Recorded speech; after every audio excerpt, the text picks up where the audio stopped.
Igan, nandito tayo ngayon sa Villamor Air Base na kung saan ay nakatutok pa rin tayo dito sa namataang endangered species ng unggoy. Kani-kanina lamang dito sa loob ng Villamor Air Base. At hanggang ngayon ay sinisiyasat pa rin at inaalam ng mga otoridad kung saan nanggaling ang endangered species at kung ano ba talaga ang lahi nitong unggoy na ito.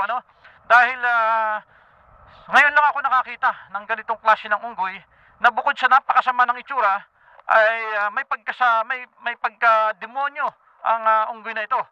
At hanggang ngayon ay naguguluhan at hindi malaman ng ating mga taga-gobyerno kung saan ba nagmula ang lahi ng unggoy na ito. Hindi rin malaman kung ito ba ay nanggaling sa itaas or lumutang galing sa ilalim ng lupa. So antabayanan lang natin ang magiging detalye dahil sa mga oras na ito ay talagang hirap na hirap pa rin ng mga otoridad na kilatisin ang lahi o ang pinagmulan ng unggoy na ito. So balik sa iyo, Igan.